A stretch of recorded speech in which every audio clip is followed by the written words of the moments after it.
Lõppenud Riigikogu valimiste tagajärjed on meie riigile äärmiselt kahjulikud. Eestis on võimule tõusmas ajaloo kõige vasakpoolsem ja globalistlikum valitsus, mistõttu meie püsimine iseseisva rahvusriigina on sattunud väga suurde ohtu. Peale selle lasub valimistel pettuse kahtlus. Rahvuskonservatiivide kahjustamiseks algatati valimiseelsel nädalal koordineeritud laimukampaania ning e-hääletuse puhul ei ole välistatud tulemuse manipuleerimine Reformierakonna kasuks. Kui ka sinule on vastuvõetamatu see, kuhu me ühiskonnana liigume, siis liitu Eesti Konservatiivse Rahvaerakonnaga. EKRE on eestimeelne, tõe ja õiguse eest võitlev rahvaliikumine, millest on tänaseks saanud parlamendi suurim ja tegusaim opositsioonipartei. Järgnevatel aastatel seisab meil ees raske võitlus. Peame tagama, et valimistel oleks pettus välistatud. Me peame kaitsma oma riiki massiimmigratsiooni, odava võõrtööjõu ning riigi teerullipoliitika eest. Me peame ära hoidma vaikiva ajastu kehtestamise ja rahva vaesumise. Iga meie liige saab anda oma panuse, et Eesti jääks eestlaste rahvuskoduks.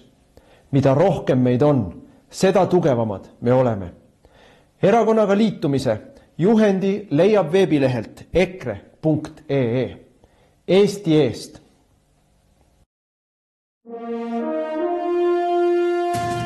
Raadiosaade Räägime asjast. Eesti asjadest nii nagu need on, räägivad Mart ja Martin Helme ning nende huvitavad saatekülalised pühapäeviti kell 11. Loe põnevate teemade kohta rohkem ka uudisteportaalist uueduudised.ee. Tere tulemast kuulama raadiosaadet Räägime asjast. Me räägime asjast Tre raadios, Ring FM'is, Ruut FM'is, Kuressaare pereraadios iga nädala pühapäeval kell 11 hommikul ja õhtul saab kordust kuulata ja internetis saab järgi kuulata siis, kui isu on kohe, kui otse-eeter on lõppenud.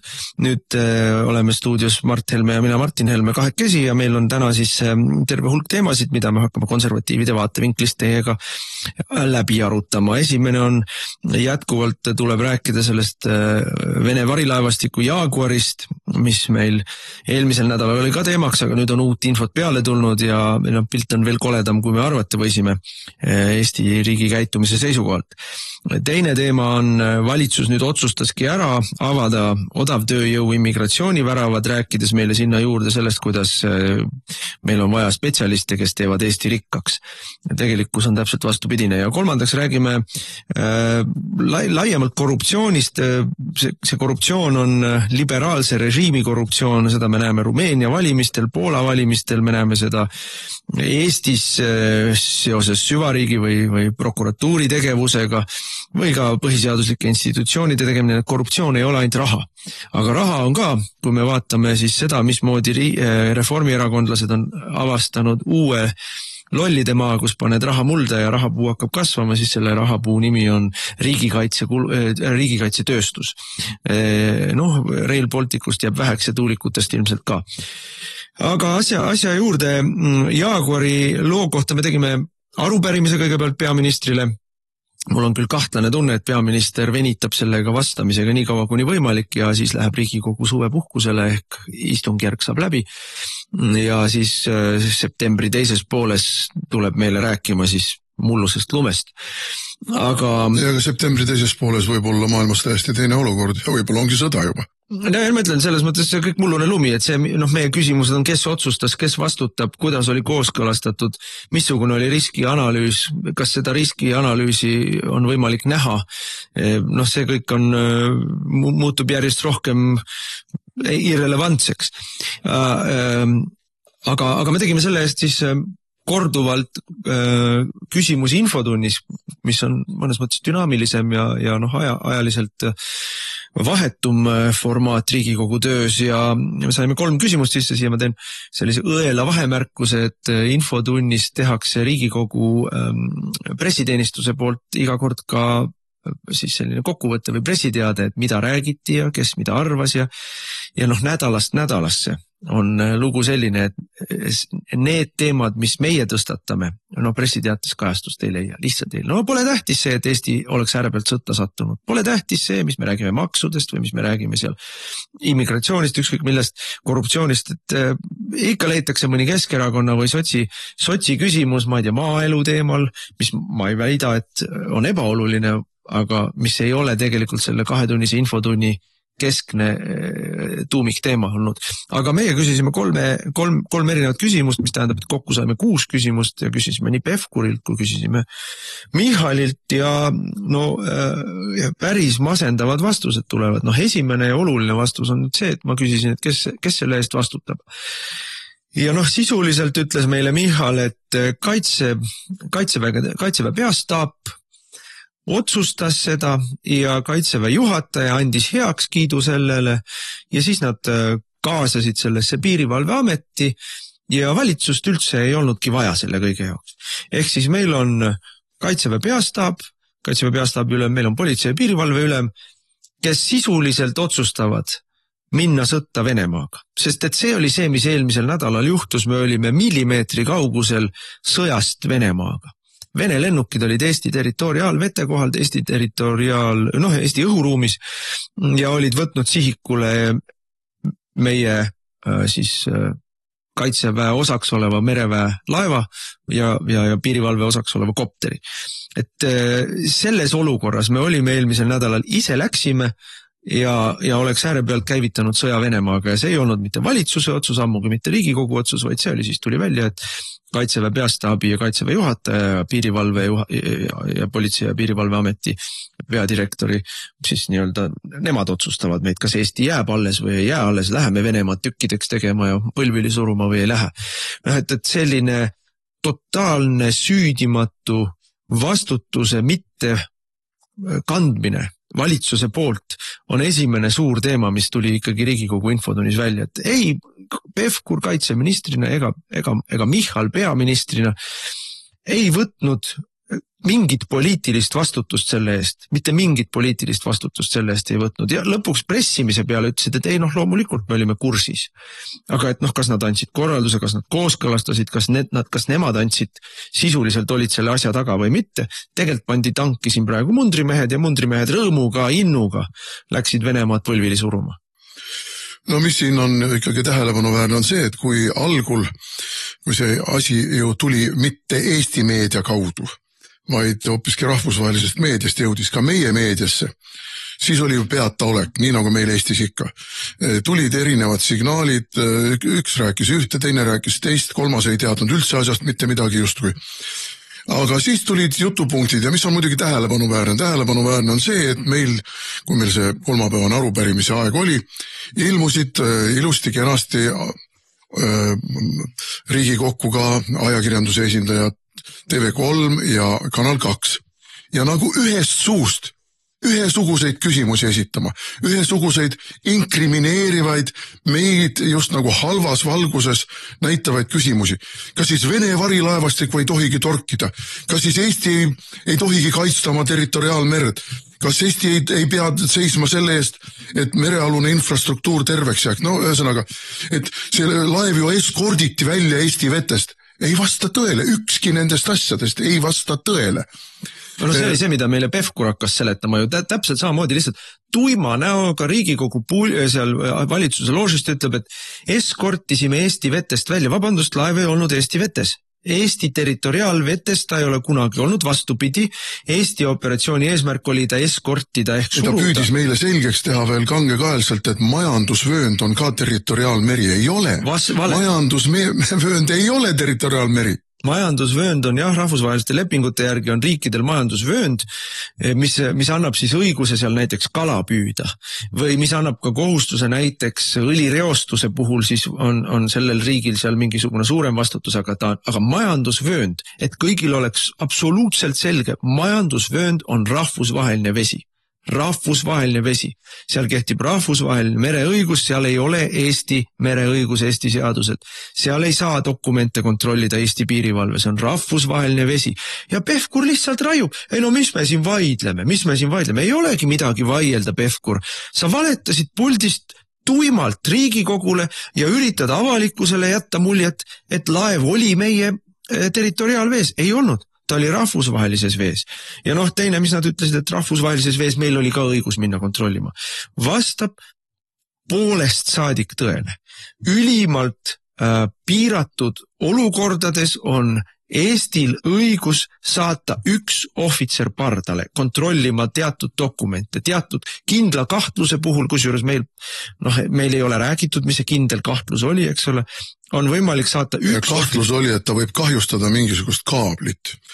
Aga visuaalne vaatlus tõestas, et ankrud ei olnud välja lastud ja seetõttu otsustati mitte saata kontrolle pardale. No tegelikult oli niimoodi, et ka sõjalise operatsiooni mõttes oli see loomulikult läbikukkumine. Ja ka selle eest peaks ju tegelikult keegi vastutama. Peaminister, kaitseminister, siseminister, kaitseväe juhataja, keegi peaks vastutama sellest. Sõjalises mõttes Eesti häbistas ennast sellal. Aga mina ei ründagi praegu sõjalist, kohe hakati ju meid süüdistama. Teie teete maha Eesti kaitseväge, teie alandate Eesti kaitseväelasi. Ei alanda. Ma tahan, et keegi vastutaks selle eest, et hakkama ei saadud. Ja vastutama peavad ülemused.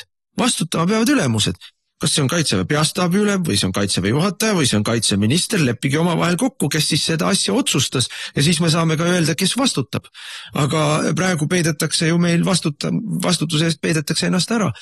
Aga sõjalises mõttes sellele laevale peale minda ei suudetud, algul taheti minna laeva pealt, aluse pealt, piirivalve aluse pealt pardale, laev hakkas, kui te kujutate ette suurusjärkusid, suur tanker, eks ole, selle kõrval meie piirivalve paadikene on tõesti väga väike, kui selline suur tanker hakkab siksakis ujuma või sõitma ja veel täiskäiguga, esiteks tekitab ta lainetust ja teiseks, kui ta niimoodi liigub, siis see meie piirivalve alus võib selle laevale alla lihtsalt jääda raginal. Nii et see ei ole võimalik sealt pardale minna. Ja siis prooviti, eks ole, kopteri pealt peale minna, aga siis olid juba Vene lennukid kohal. Ja siis jäeti see asi katki. Meile muidugi suud ja silmad valetatakse täis, et operatsiooni ei katkestatud sellepärast, et Vene lennukid tulid kohale. Kellele te seda muinasjuttu räägite? Ja kui venelased oleks tahtnud, siis nad oleks lasknud põhja nii need meie piirivalvelaevad kui ka meie kopteri, sellepärast et 2 lennukit, mõlemal on peal raketid, mõlemal peal suurekaliibrised kuulipildujad, kui Vene poolelt oleks antud korraldus, siis meil oleks laibad taga juba. Aga Vene poolelt seda korraldust ei antud ja ma arvan, et see oli tark otsus. Ükskõik, et esmaseid eesmärke ei suutnud Eesti kaitsevägi täita, laev pinni pidada, laev meie sadamasse tuua, siia kontrolliks, nii nagu tegelikult oli plaanis, valetatakse, et see ei olnud plaanis, tegelikult oli plaanis, valetatakse, et pardale mineku kavatsust ei olnud, oli pardale mineku kavatsus, oli selgelt olemas, seda püüti teostada algul laeva pealt pardale minnes, seejärel helikopteri pealt pardale minnes, videode pealt on ju kõik selgelt näha. Aga Pevkur siis Riigikogu puldis ja ütles, kordan ja kinnitan, mingit pardale minemise kavatsust ei ole. Ausalt öeldes ma olen seda korduvalt varem ka öelnud, kui minister Riigikogule teadlikult ja tahtlikult valetab, siis tegelikult peaks minister kaduma sealt ametist. Tegelikult peaks minister kaduma, aga ma tahaks kogu selle Jaaguri kaasuses, põhimõtteliselt jõudsid juba asja ivani. Kogu ürituse eesmärk oligi ju saada konflikt Venemaaga. Sellest tuleb meil kõigil aru saada ja seda vastutust kannab meil ikkagi poliitiline juhtkond, valitsus, ministrid. Ma ei hakka isegi arutama, kas kaitseväe peastaap ja kaitseväe juhataja tahab saada sõda Venemaaga või mitte. Minu meelest nad kõik tahavad saada sõtta Venemaaga, sest nad on niimoodi ennast sellesse vaimsesse või psühholoogilisse seisundisse kütnud. Aga valitsus tahab ka. Aga nad üritavad vastutust lükata kellegile teisele selle sõja puhkemise eest. Vastutust tahetakse lükatada venelastele, sellepärast et provotseerida nii, et venelased teeks esimese lasu ja siis saaks öelda, et venelased on agressorid. Ja mis see meie enesekindluse taga on? Meie enesekindluse taga on see, et meie olemegi NATO. Et me oleme maailma võimsaima sõjalise bloki liikmed. Aga maailma võimsaima sõjalise bloki tugisamas, selgroog ja muskel Ameerika Ühendriigid ei kavatse selles sõjas osaleda. Nad lihtsalt ei kavatse selles sõjas osaleda. Mina ikkagi uuesti toon välja selle, mis ma tõin ka Riigikogus välja. See laev, Jaguar, sõitis läbi Suessi kanale. Ütleme niimoodi, et kui terve ülejäänud maailm ei ole liitunud Venemaa vastaste sanktsioonidega ja võibki osta, kas see on moraalselt ilus või mitte ilus, jätame selle praegu kõrvale, meie arvates ei ole see ilus ja see kindlasti aitab Venemaal sõda pidada, sellest me kõik saame aru, aga nemad ei ole liitunud, ei India, ei Hiina, ei kogu see Okeaania ega Aafrika ei ole ju liitunud Venemaa vastaste sanktsioonidega, nendel puudub kohustus loobuda Vene naftast või gaasist. Nad ei ole kunagi öelnud, et meie ühineme sanktsioonidega. Ja ütleme siin ära ka selle, et Euroopa Liit ostab praegu Venemaalt rohkem gaasi kui enne Ukraina sõda. Ja muide ostab ka päris suures koguses naftat jätkuvalt, mis on nii-öelda läbi pestud lihtsalt, teiste, ütleme lastud läbi mingite riiulifirmade ja mingisuguste kahtlaste riikide. Nii et selles mõttes ega Euroopa Liit ka sellest sanktsioonidest kinni ei hoia, vähemalt mitte täiel määral.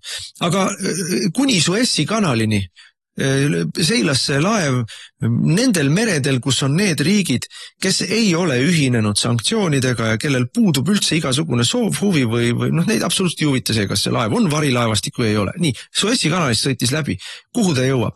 Ta jõuab Kreeka mered vetesse, kus on, eks ole, seal Kreeka saared, eks ju, Kreta saar, siis ta jõuab edasi. Maltast sõidab mööda, Euroopa Liidu sanktsioonidega ühinenud, ja küll Maltal suurt laevastikku ole, jõuab Itaalia meredesse, kellel on korralik laevastik, Vahemeri kubiseb NATO laevadest, siis ta jõuab Prantsusmaa vetesse Vahemeres, kellel on ka korralik laevastik, siis ta jõuab Hispaania vetesse, kellel on korralik laevastik, jõuab Gibraltarini, mis on Briti koloonia, kes ongi Gibraltari omanik sellepärast, et kontrollida sealt kaudu laevaliiklust, sõidab mööda Atlandi ookeanit läbi Inglise kanali.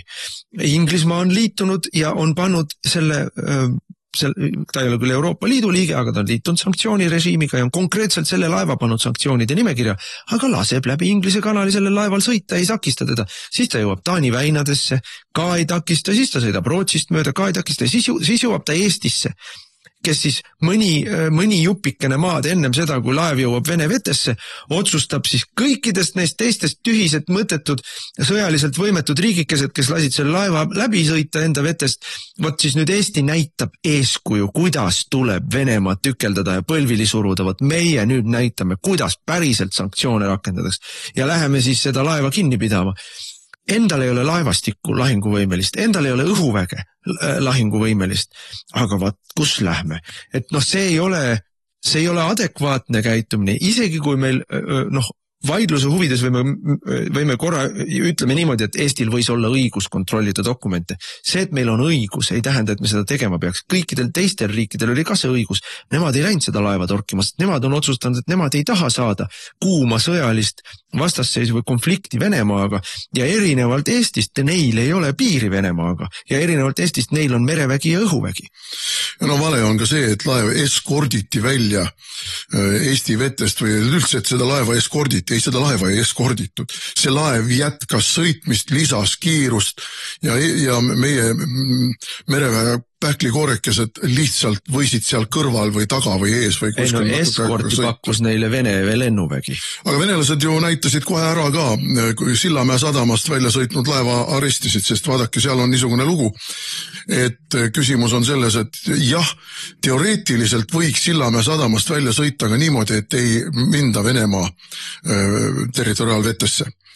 Aga faarvaater jookseb niimoodi, et peab minema läbi Venemaa territoriaalvette, sest vastasel korral sõltuvalt tuulest, sõltuvalt vee tasemest, sõltuvalt liivade liikumisest võib laev jääda madalikule kinni. Ja kui laev on raskes lastis või kui see on nii suur laev, et tema süvis on niisugune, et ta ei saagi muud moodi sõita kui ainult sealt faarvaatrist, siis ei olegi valikut, tulebki sõita läbi Vene vette. Ja mis siis nüüd on, Eesti riik võtab nüüd siis kätte ja hakkab uut faarvaatrit kaevama, et Sillamäe sadamast sõitvad laevad ei peaks minema läbi Vene vette. Sellega anti ju tegelikult praegu surmahoop ka Sillamäe sadamale ja Tiit Vähile. Ja ma üldse ütleksin, et siin minu jaoks on ikka punane latern vilgub praegu see, et Tiit Vähi Vene partnerid müüsid oma osaluse ära talle. Aga, ja pange nüüd tähele, selle diili üks osa oli see, et Sillamäe sadamale või sellele haldusfirmale või isiklikult Tiit Vähile, ma päris täpselt ei tea, kuuluv omaaegne Eesti kompartei või ülemnõukogu või ma isegi ei tea ka jälle, kellele ta omal ajal kuulus, aga väga uhke puhkekodu, selline funktsionalistlikus stiilis, ma olen seal käinud, väga ilus uhke maja, niimoodi, et tagaväravast saad otse Narva-Jõesuu riivaranda. See Narva-Jõesuu puhkemaja läks ka tema Vene partnerite omandusse, kes siis oma osaluse maha müüsid. See oli üks osa sellest diilist. Ja miks Narva-Jõesuu? Kui nad loobusid oma ärist Eestis, miks nad seda Narva-Jõesuu maja tahtsid? Minul siin laternakene vilgub, et kas siin ei ole mitte see, et on öeldud, et sellest ilma ei jää, ärge muretsege. Aga tulles tagasi selle juurde, et sellega on antud surmahoop tegelikult praegu Sillamäe sadamale ja me ei saa ju hakata mingit faarvaatrit kaevama kuskile Eesti rannikule, et me ainult oma vetes saaksime sõita, sest et venelased on öelnud praegu väga selgelt, et kui niisugused asjad jätkuvad, siis nad hakkavad, ja seda on öelnud see pagana Maria Zahharova ja seda on öelnud Dmitri Peskov ja seda on öelnud siin mitmesugused muud tegelased Venemaal. Kui niisugused selle niinimetatud varilaevastiku kimbutamised jätkuvad, siis Vene pool hakkab neid oma sõjalaevastiku alustega kaitsma, eskortima, ütleme siis niimoodi, eskortima. Ja see on ju sõjalise vastasseisu eskalatsioon. Ja, aga meile Michal ütles ju selgelt välja ja minu meelest samamoodi ütles selle välja ka Pevkur puldist, et Eesti jätkab seda tegevust. Eesti jätkab seda tegevust. Et mingeid õppetunde siit võetud ei ole, mingisugust et ehmatusega, et võtame mõistuse pähe. Ei, meie jätkame seda tegevust, et ega ma ilma asjata ei lugenud neid Saksamaasid ja Hispaaniaid ja kõiki keda üles, kõikidel teistel riikidel, kellel on tugev laevastik ja kes on Venemaast kaugel, on tervet mõistust, on ratsionaalsust, mitte hakata selle varilaevastikuga tegelema laupkokkupõrkesse minnes. Aga meie, suurriik Eesti, impeerium Eesti, meie võime endale seda lubada, sest meil on, minu meelest on meil on võõrvõim ja sellel võõrvõimul on rahvusvaheliselt sõjaparteil korraldus käes. Tuleb edasi provotseerida konflikti Venemaaga. Omalt poolt tuleb kõik teha selle jaoks, et saaks kuuma sõja. Kui muu ei aita, siis Eesti enda territooriumil, kui muu ei aita, siis Eesti enda laipade hinnaga. Ja seda meie valitsus teeb praegu. Selle me saime Riigikogu infotunnis minu meelest küll selgeks. No ja siin Stratcom on nüüd välja töötanud oma jutupunktid, mida meile siis ka meil ajakirjanikena esinevad propagandistid väga selgesõnaliselt esitasid. Kas siis Vene varilaevastiku ei tohigi torkida? Aga ma küsin, mis see meie huvi on? Mis see meie huvi on, et me läheme tegema seda musta tööd ja provotseerima sõjalist konflikti Venemaaga, kui siin põõsast vaatavad pealt ja itsitavad pihku Rootsi, Poola, Soome, Saksamaa, Taani. Ei kõige suurem sõjaõhutaja Inglismaa oma suure Briti kuningliku mereväega ei tee midagi. Meie peame olema jälle need, kes lähevad karukoopasse karult meie potikest käest ära võtma. Kui te tahate seda kangesti teha, siis pange kokku ühislaevastik, kus osalevad need riigid, kellel tõepoolest on merevõimed. Merelaevastik on mitte mingisugused plastmassist pähklikoored nagu meil. Hea küll, meil see endine piirivalvelaevastikul oli vähemalt üks laev ka, see oli kindral Kurvits. See on juba hakkab laevamõõtu välja andma, aga ülejäänud on ju pähklikoored. Kui tahetakse Balti merel varilaevastik kinni panna, siis selleks on Taani väinad. Mingit muud kohta ei ole vaja otsida.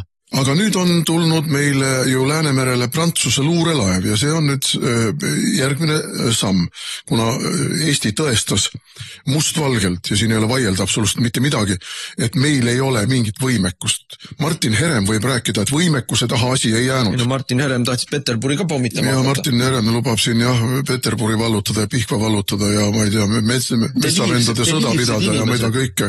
No inimene elab mingites oma luuludes, ma võrdleks teda ikka selles mõttes natukene, ma ei võrdle midagi. Ühesõnaga, Prantsuse luurelaev, mis on Kiilist viimase masti tipuni täis igasugust signaalluuretehnikat, võib seirata kõike, mis on vee all, võib seirata kõike, mis on õhus, võib seirata kõike, mis on vee peal ja see on nüüd see laev, millega tehakse eeltööd, et ühel hetkel tõepoolest tekitadagi Läänemerel blokaad kõikidele Vene alustele või Venemaaga seotud alustele, selle nii-öelda varilaevastiku alustele Läänemerel seilamiseks. Ühesõnaga, Venemaale tahetakse kehtestada Läänemerel liikumise blokaad ja see on nüüd juba nii tõsine asi, et see on tõesti kahvel venelastele, mida nad teevad siis. Kas nad püüavad siis oma sõjalaevadega jätkata seda liiklemist siin või mis nad teevad? President kutsus mind enda juurde jutuajamisele, et Eesti päevapoliitikat ja kõike muud arutada ja tuli ka muidugi julgeolekust juttu ja ma püstitasin selle küsimusega seal nagu selles vestluses me ei jõudnud kuhugi hea selge vastuseni, aga oletame korraks, et eelmisel nädalal oleks meie siis plaan toiminud. Meie peastaabi ja kaitseväe juhataja ja siseministri ja kaitseministri ja peaministri plaan toiminud ja venelased oleksid tule avanud meie pihta.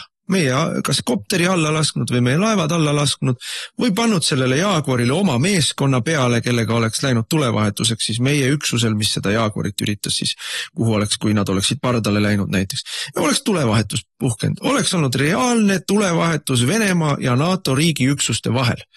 Ja veel meie õhuruumis või meie vetes. Eesti oleks koheselt käivitanud artikkel 5. Ja mis edasi oleks saanud? Mis siis edasi oleks saanud? Keegi ei vasta sellele. Sellepärast, et me kõik tegelikult teame, et sellele head vastust ei ole. Tegelikult oleks olnud niimoodi, et siis oleks hakatud koosolekuid pidama. Vot see oleks saanud.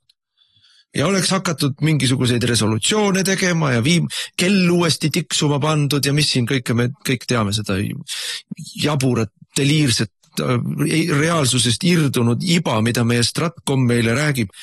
Aga päriselt ei oleks midagi juhtunud. Aga päriselt on strateegia niisugune, et kuna Ukrainas on sõda jõudnud sinna, et Ukraina selgelt kaotab selle sõja. Ja mina olen lugenud siin... Mida me oleme rääkinud aasta otsa? Mina olen lugenud siin mõnda ameeriklast, kes juba mõnda aega tagasi ütlesid, et venelased oleksid ammu võinud kogu Ukraina vallutada, aga nad ei ole seda teinud sellepärast, et see oleks liiga selline šokeeriv ja provokatiivne NATO-le ja Läänele tervikuna. Ja mitte ainult Läänele, vaid ka tegelikult teistele riikidele, ka nendele riikidele isegi, kes on Venemaa rohkemal või vähemal määral toetamas. See näitaks seda, et Venemaa on valmis vallutama, on valmis täiemahulist sõda pidama.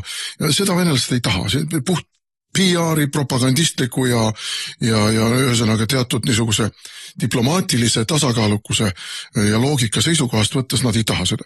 Nii et kogu see jutt sellest, kuidas 3 aastat juba sõdivad ja ei saa jagu, ammu oleks jagu saanud, kui oleks tahtnud. Ammu oleks jagu saanud, kui oleks tahtnud ja oleks täiemahuliselt oma sõjamasina peale vajutanud. Aga ei taheta, sellepärast, et ka sisepoliitiliselt see sõda ei ole nii populaarne Venemaal, et mobiliseerida kogu Vene avalikkus ja kogu Vene majandus ja totaalselt sõda pidama hakata. Aga kui nüüd tuleb provokatsioon, mille venelased saavad propagandistlikult määrida NATO või mõne NATO liikmesriigi kaela, siis te võite kindlad olla, et Venemaa paneb oma masinavärgi täiel määral käima. No venelased on oportunistid, ma muidugi arvan, et kui nad oleksid saanud, siis nad oleks rohkem vallutanud ja nad on ilmselt ikkagi olnud ka kalkuleerinud seda, mis on ressursi sissepanemise efektiivsuse piirimail olnud seal, et ei ole populaarne sõda Venemaal ja see on Vene majandust kurnanud ja kõike seda.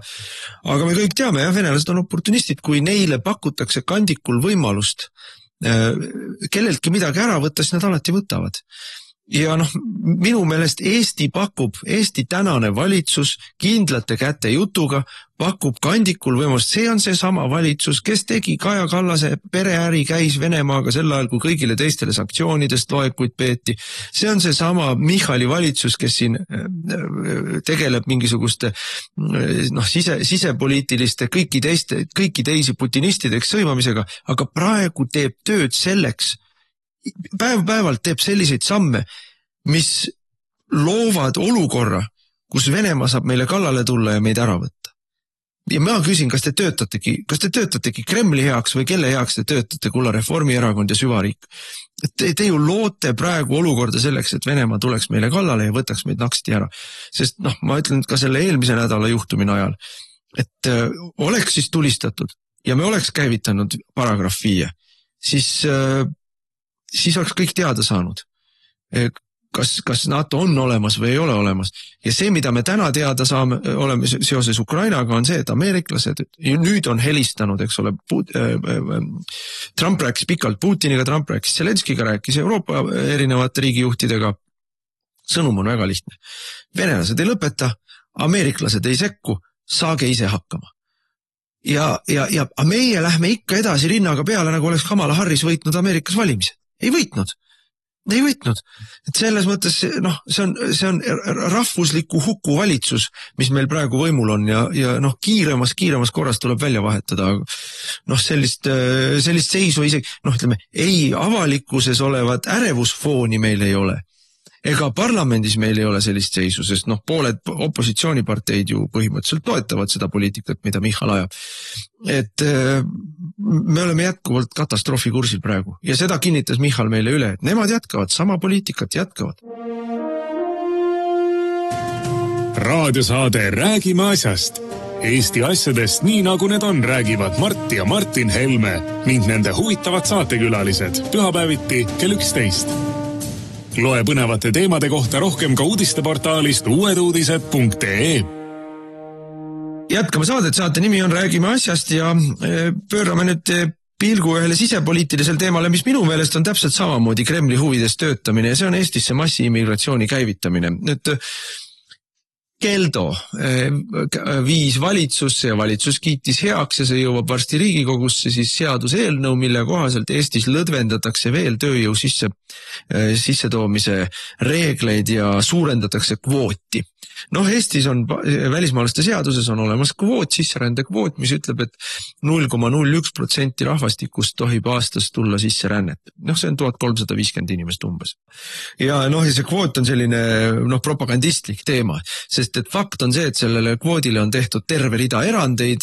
Neid erandeid vanasti oli rohkem, nüüd on neid nii-öelda tehtud üldisemaks ja neid on numbriliselt vähem, aga need erandid katavad kogu maailma ära. Ma toon ette näiteks, et erand näiteks on see, et pereliikmed võivad kvoodiväliselt tulla. Tuleb meile siia, eks ole, mingi Ahmed Tallinna Hobusevaraste ülikooli õppima, kohale ta ei ilmu, hakkab kohe esimesel koolipäeval volti väntama, ta võib kogu oma suguvõsa järgi tuua siia ja see ei ole kvoodialune rahvas. Neid võib nii palju tulla, kui tahab.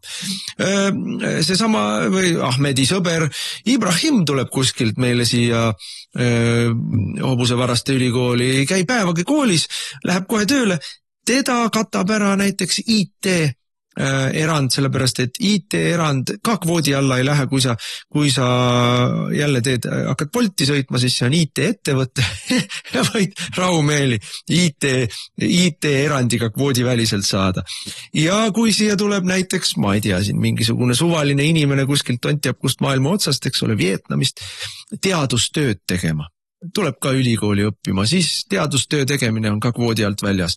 Ja veel on üks oluline kvoodi alt välja, ühesõnaga IT, teadustöö ja siis on pereränne ja kvoodi alt on väljas ka 1,5-kordse Eesti keskmise palga makstavate töökohtade loomine. Et kui sa maksad, Eesti keskmine palk on praegu 2000 eurot umbes, kui sa maksad 1,5 korda 2000, siis sa võid selle inimese tuua ja see ka ei lähe kvooti sisse. Mille tulemus ongi see, et kvoot on täiesti mõttetu. Meie kvoodi number tegelikult ei räägi meile mitte midagi, me peame vaatama päris rändenumbreid ja päris rändenumbrid on 10 korda suuremad kui see kvoot.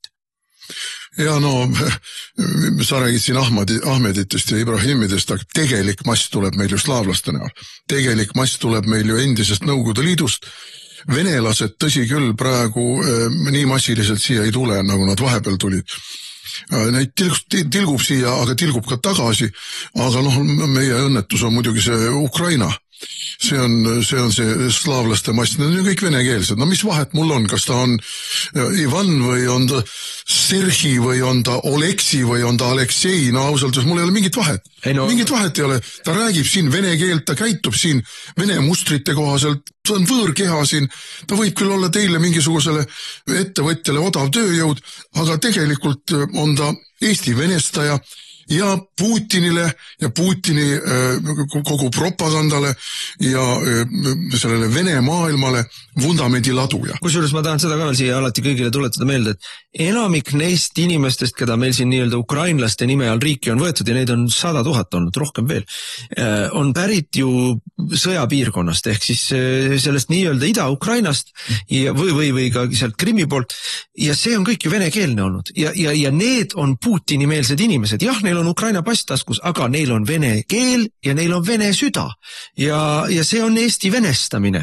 Olgu peale, et neil on Ukraina pass taskus ja olgu peale, et need, kes neid siia tassivad, karjuvad Slava Ukraina ja kuidas kõik, kes ei ole nõus selle Eesti venestamisega, on Kremli agendid. Aga tegelikult on venestajad ja Kremli agendid need, kes neid siia sisse massiliselt toovad. Aga mis mu põhiva veel on see, et meil juba praegu on massiimmigratsioon ja see massiimmigratsioon juba praegu on Eestile eksistentsiaalselt ohtlik ja see juba praegu hävitab Eesti majandust, meie jõukust, aga noh, juurde on vaja. Ja no nüüd on siis reservaarina leitud veel Kesk-Aasia. Kesk-Aasia, et vot nüüd hakkame tooma Usbekke, Tadžikke, ma ei tea veel kedagi seal, Kasahhe. Aga need on kõik venekeelsed. Seal on nüüd küll jah toimunud pärast Nõukogude Liidu lagunemist ka haridussüsteemis ju teatud ümberkorraldused, aga Nõukogude ajal käisid need inimesed ju kõik venekeelsetes koolides. Absoluutne põhimass inimesi käis sealt läbi venekeelsetest koolidest. Mina käisin Kesk-Aasias omal ajal ja mujal seal Kasahstanis ja kus ma kõik käisin. Ja kõik nad rääkisid perfektset vene keelt. Omavahel ja vahel rääkisid ka mingit kohalikku keelt. Usbeki keelt või tadžiki keelt, aga vene keel oli neil perfektselt suus. Minu vene keel on väga halb vene keel, võrreldes nende inimeste vene keelega seal. Võib-olla nüüd on toimunud teatud põlvkondlik murrang ja see vene keel ei ole nii sujuv ja nii hea. Aga siin ei hakka nad iialgi rääkima sulle eesti keelt. Ja no ega siis keel ei ole ka see, no eestlastel on selline ettekujutus, et kui sa räägid eesti keelt, siis saad automaatselt nagu eestlaseks muutunud. Ei ole. Nad kummardavad ikka oma Allahit, nad hakkavad oma ramadane pidama siin, nad hakkavad tooma siia oma perekondi, oma kultuuri, tahavad oma mošeesid saada, hakkavad siin tapma, vägistama. Venemaal on tõsine probleem see, et migrandid peksavad kohalikke, vägistavad kohalikke naisi. Aga need on kõik sealt riikidest. Ja need on kõik sealt riikidest. Ja need on endisest Nõukogude Liidu sellest nii-öelda lõuna riikidest. Ja nüüd tahetakse siis kõik need kraanid lahti keerata ja kogu see õudus meile tuua. Mõistuse vastane. Ja sinna juurde tuimalt, nahaalselt valetatakse, et meil on neid inimesi vaja. Ei, meil ei ole neid inimesi vaja. Eestis on 12 aasta kõrgeim tööpuudus. Umbes 60 000 inimest on töötud. Ja see kogu aeg number on suurenenud. Meile muidugi selle peale ütles Keldo Riigikogus, et ei, see statistika ei ole õige statistika. Et see statistika ei sobi Reformierakonnale, selle me kuulutame võltsiks. Aga statistika ei valeta ja töötukassa numbrid muide, mida nad siis Statistikaameti asemel tahavad kasutada, öelda, et töötukassa näitab kõrget tööhõivet. Need on väga dünaamilised numbrid seal ja seal on, ega tegelikult ka seal see pilt on koledam, kui nad üritavad muljet jätta. Eestis on tööpuudus ja on suur probleem tööpuudusega. Miks meil on tööpuudus? Sellepärast on ka tööpuudus, et inimesed ei ole nõus minema tööle, kui sinult tööl käimine põhimõtteliselt maksab sama palju kui see palk, mis sa saad. Tuletame meelde automaksu. Tuletame meelde kõiki tõusvaid makse, tuletame meelde seda, kui kalliks on läinud kütus ja nii edasi, selle jaoks, et näiteks kuskilt, ma ei tea, natuke kaugemast kohast iga päev 40 kilomeetrit või 50 kilomeetrit sõita oma töö juurde, sõidad maha, sööd maha ja sõidad maha oma tööl käimise tulu, sul kätte ja mitte midagi, sa ei lähe selle 1000 euro pärast tööle lihtsalt ja ei lähegi, sest see on nulliring sulle, aga need odav tööjõud läheb, sellepärast et tema jaoks on see ikka jätkuvalt suur raha ja isegi kui see ei ole suur raha, maksumaksja ju maksab talle terve hulga asju kinni. Maksumaksja ju toetab neid ukrainlasi näiteks kodu saamisega, toetab neid tervisekassade asjadega, toetab igasuguste muude avalike teenustega. Meie ülejäänud, need Eesti inimesed maksavad ju neile terve hulga asju kinni, mida eestlastel ei ole. Aga see on üks asja osa, aga teine asja osa on see, et nad lähevad sinna tööle selle jaoks, et saada jalg ukse vahele. Saada nii-öelda Euroopasse alaliselt jalg ukse vahele. Mõne aasta pärast nõuavad nemad ka kõrgemat palka. Ega see on ju selge. Me mäletame ise, kuidas eestlased Soomega, kuidas see dünaamika oli. Algul olid nõus minema maasikakorjajaks, nüüd enam ei lähe. Nüüd tahavad saada samasugust palka nagu soomlased. Tuleb siia see kasah või ukrainlane või kes iganes ta on. Esimese aastakese 2 on nõus siin närult elama. Aga siis tahab hakata korraliku raha saama nagu eestlanegi. No meid on viidud selle liberaalse valitsuse poolt täieliku rahvusliku katastroofini, sest et kui me vaatame, siis maapiirkonnad on juba tühjaks jooksnud ja jooksevad lõplikult tühjaks praegu.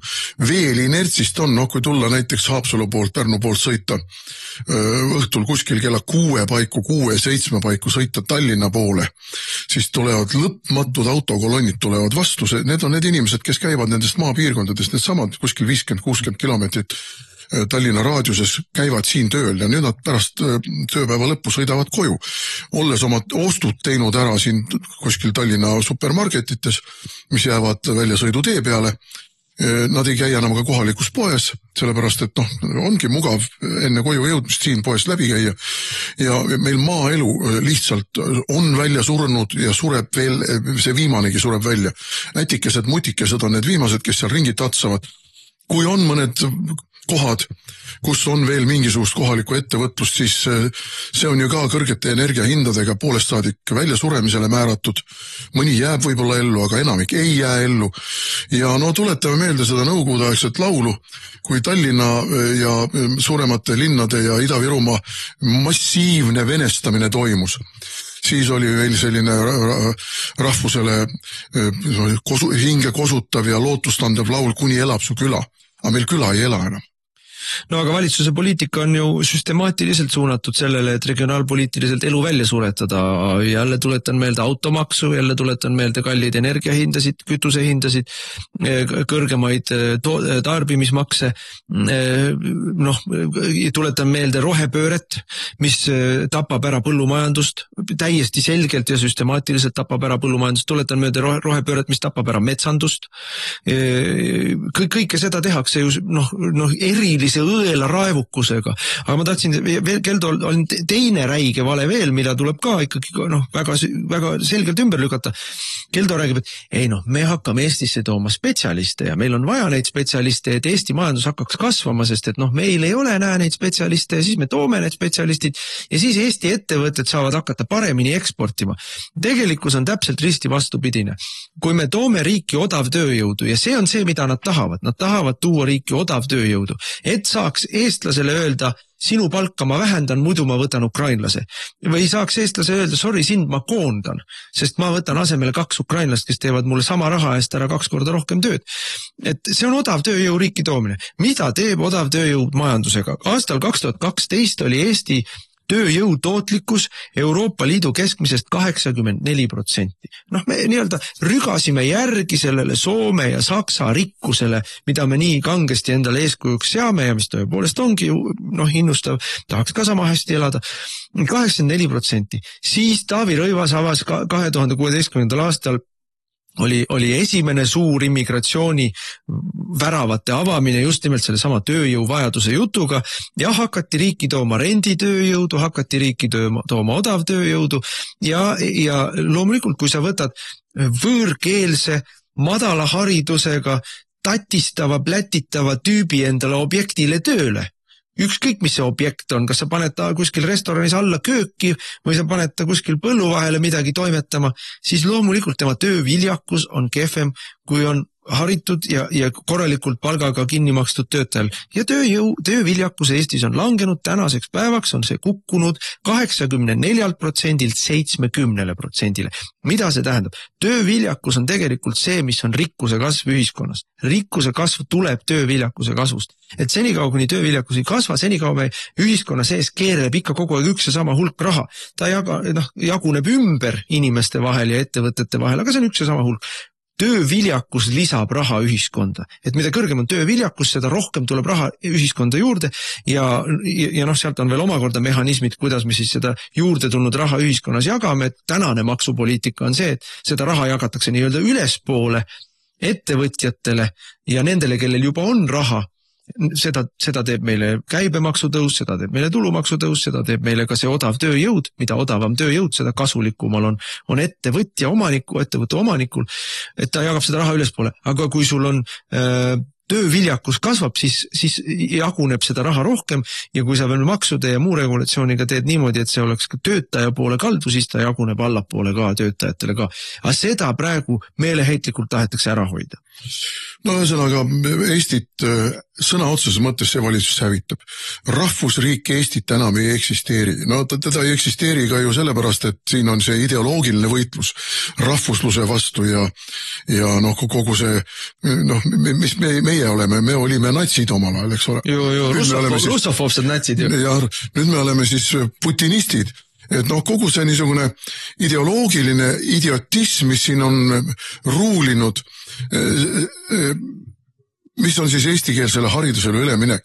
Teatud Eesti piirkondades on see eestikeelse hariduse hävitamine. No Eesti laste venekeelsesse keskkonda panemine, venelastega koos. Ja seda kõike teeb meile see progressiivne, liberaalne, Eesti eest kindlates kätes hoidev klikk. Euroopalike väärtustega. Ühe numbri ütlen veel, et inimesed saaksid aru, millest me räägime.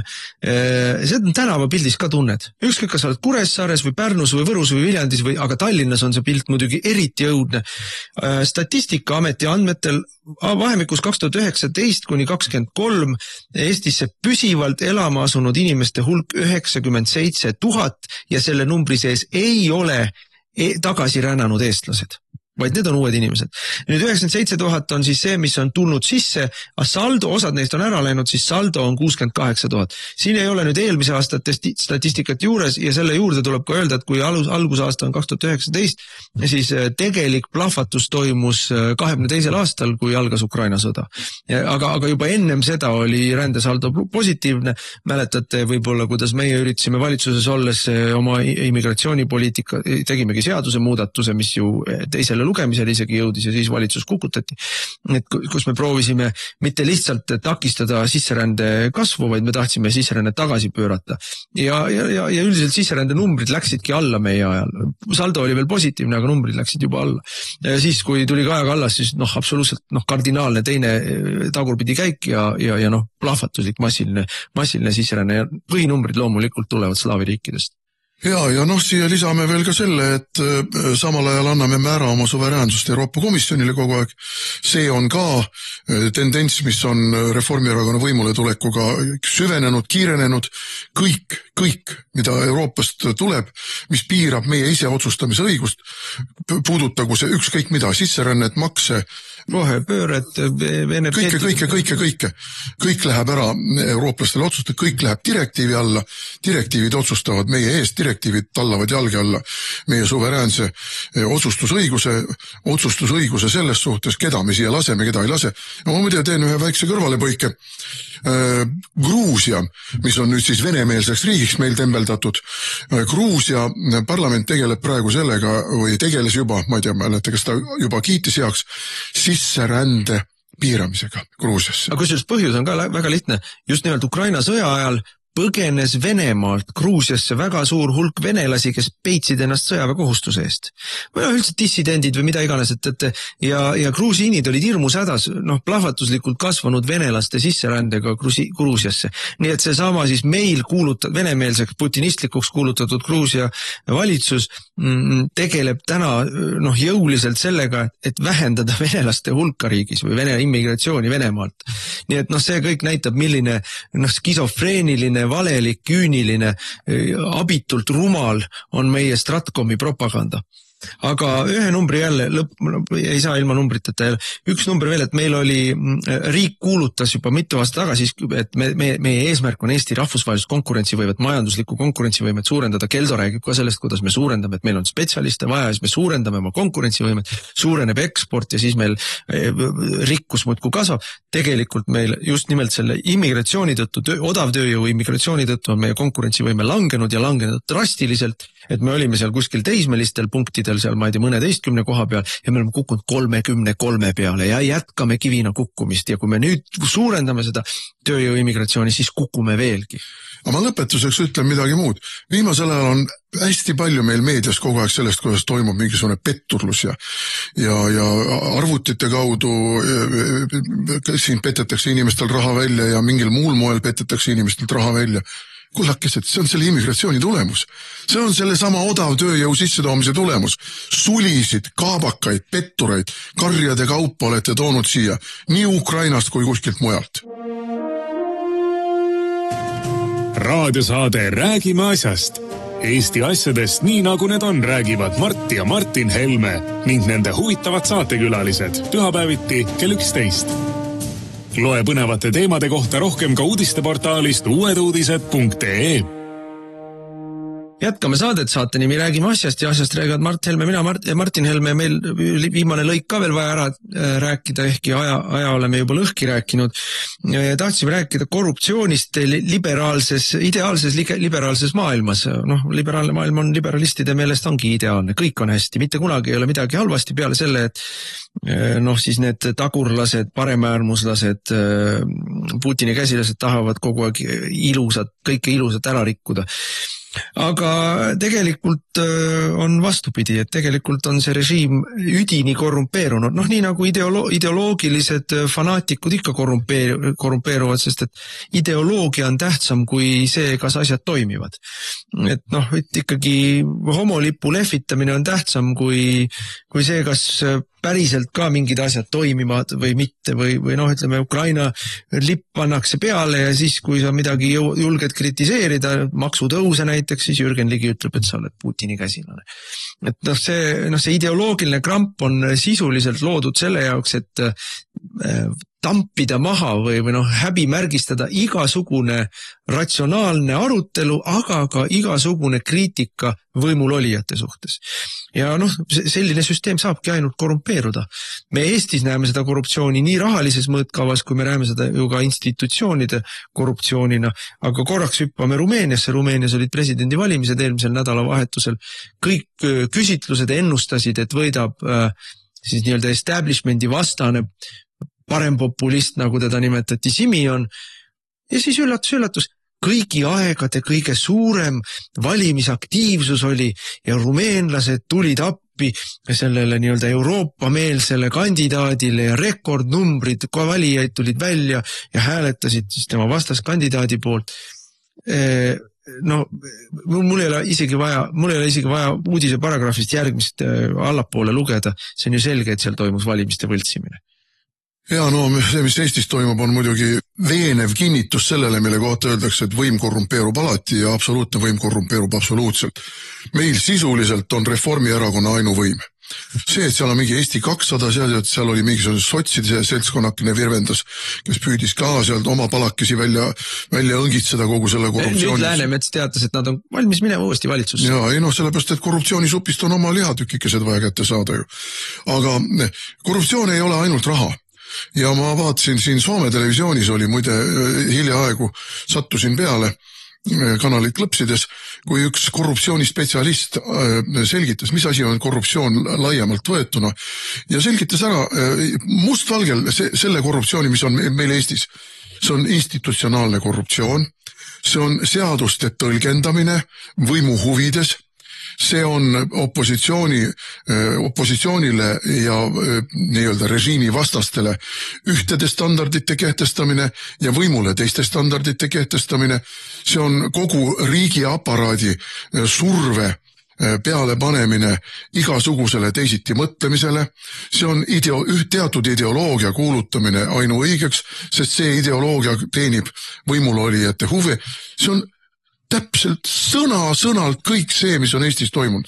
kohtusüsteem on riigivõimu teenistuses, eriteenistused on riigivõimu teenistuses, ajakirjandus on riigivõimu teenistuses, nii-öelda peavooluerakonnad on äravahetamise sarnased ja peaaegu alati on peaministriparteiks ühe partei esindajad.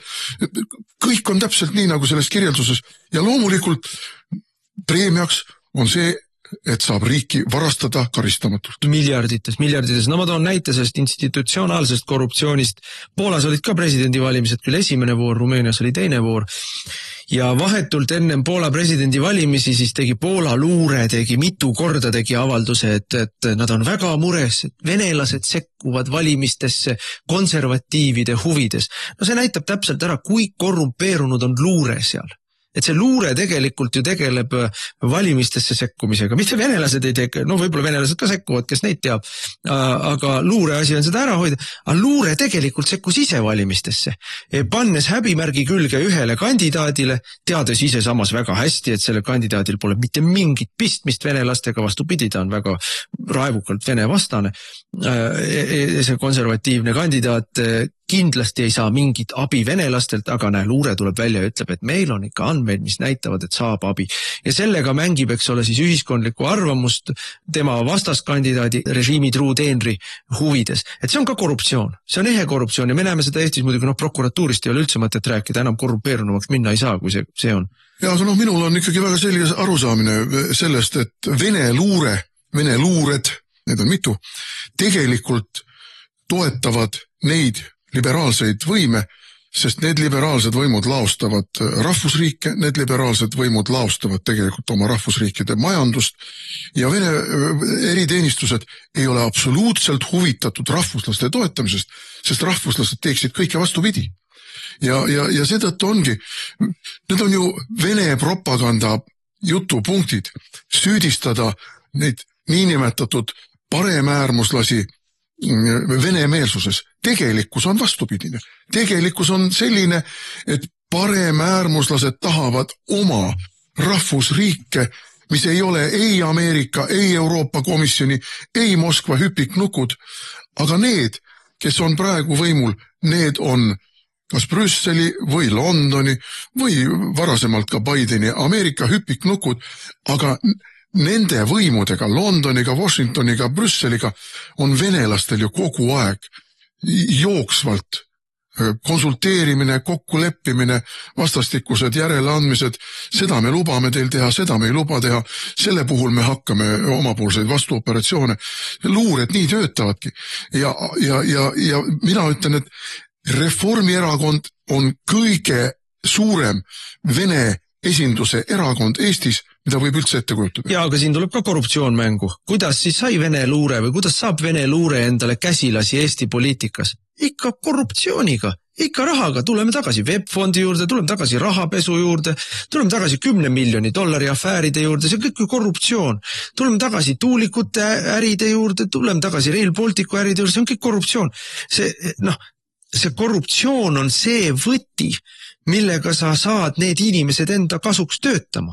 Sest et nendel inimestel on esiteks, kuna prokuratuur ja kapo ja kõik need organid on nii-öelda nende meelsed, siis nad teavad, et neid ei karistata korruptsiooni eest, mis tähendab seda, et nad võivad teha, mida nad tahavad, nad võivad võtta nii palju raha, kui nad tahavad vastu, võivad võtta Eesti maksumaksja taskust, võivad võtta välismaiste luurete käest, võivad võtta hämarast allikast pärit raha, mitte midagi neile ei tehta. Aga vastutasuks, ega rahal on alati hind. Vastutasuks on see, et kui tuleb signaal, siis tuleb sellele signaalile vastavalt käituda. Ja me näeme ju järjekindlalt seda. See korruptsioon ongi nad teinud ka nii-öelda ideoloogiliselt või siis riigi mõttes korrumpeerituks Eesti vastaseks. No ja korruptsioon loomulikult jõuab meil selles mõttes poliitikasse ka ringiga, et me valimistel näeme ju, e-valimised annavad alati ühe tulemuse. See on nende liberaalsete, niinimetatud liberaalsete erakondade kasuks. Ja see tähendabki seda, et meil ei ole mingit põhiseaduslikku korda enam. Meil ei ole mingisuguseid põhiseaduslikult õigesti läbi viidud valimisi enam, sest täiesti üheselt on selge see, et e-valimiste ja nüüd ka nii-öelda M-valimistega ehk mobiilivalimistega rikutakse meile põhiseadusesse kirja pandud valimiste ühetaolisuse ja üheaegsuse ja kõikide nende muude piirangute või täpsustuste korda. See on korruptsioon. See on legaliseeritud korruptsioon. Ja see, mis ongi tegelikult läänele iseloomulik, ei ole mitte selline idamaine jõhker despotistlik korruptsioon, kus ongi võimu vertikaal ja ülemus ütleb ja ülemus raiub päid ja käsi ja jalgu, vaid see on see, et saavutatakse valimiste tulemustele parlamendis teatud jõudude piisav ülekaal valimiste manipuleerimise tulemusena ja siis legaliseeritakse selle sama parlamendi poolt juba seadusandlikult kõik vajalikud korruptiivsed aktid, et korruptsioon saaks laieneda, jätkuda ja igavesti töötada võimulolijate huvides. No ja siit on järgmine punkt, mida kõik võivad oma silmadega näha. Keda vihkavad need korruptandid kõige rohkem? Vihkavad seda seltskonda, kes ei ole nendega samas klubis. Vihkavad raevukalt võitlevad selle seltskonnaga, keda ei ole ära korrumpeeritud. Ehk EKRE-ga, ehk meiega. Kõige rohkem vihkavad neid, kes ei mängi samade reeglitega nagu nemad. No aga Donald Trumpi. Ja Donald Trump samamoodi. Donald Trumpi vihkavad, neid samu parempopuliste Euroopas vihkavad, Orbanit vihkavad. Kõik need, kes ajavad oma rahvusriikide poliitikat, kõik need, kes ei ole selles nii-öelda peavoolus ja ei laula hoosi ja anna kõikidele rahvusriikide hävitamistele ja muudele sammudele. Kusjuures lugesin jällegi ühte artiklit, kus öeldi, et mismoodi siis need sooroslased ja muud globalistid, liberalistid oma poliitikat ellu viivad. Ja poliitika elluviimisel on oluline kaks asja.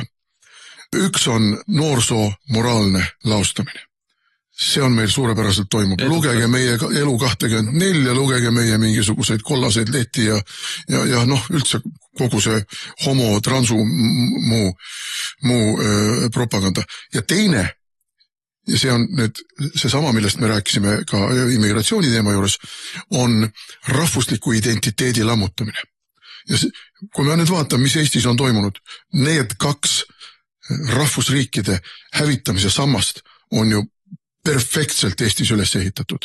Noorsoo demoraliseerimine ja loomulikult katastroofiline iibelangus ja rahvusliku identiteedi hägustamine ja demoniseerimine. No ja millest me enne samuti rääkisime, nii-öelda maaelu hävitamine. Selle nii-öelda tagamaa või tagala lammutamine, et konservatiivse tagala lammutamine. Just, et see kõik on, ja see on süsteemne, et see ei ole kõik kogemata juhtunud, see on süsteemne. Kas nüüd need väiksemad jublakad korruptandid sellest aru saavad, mida nad teevad, nemad mõtlevad selle peale, et nad saaksid ise kasumi kätte ja loodavad, et süsteem püsib nii kaua, et nad saaksid veel seda kasumit ka nautida. Aga need, kes asju otsustavad, need, kes niite tõmbavad, küllap nad aru saavad, mis nad teevad.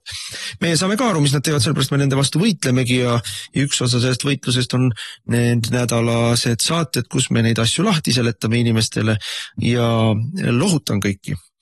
See aeg ei ole kaugel, kus me kõik selle laiali puistame, mis nad teinud on. Kõik tagasi pöörame, mis nad teinud on. Kõik ümber teeme. See aeg ei ole kaugel. Raadiosaade Räägime asjast. Eesti asjadest nii nagu need on, räägivad Mart ja Martin Helme ning nende huvitavad saatekülalised pühapäeviti kell 11. Loe põnevate teemade kohta rohkem ka uudisteportaalist uueduudised.ee.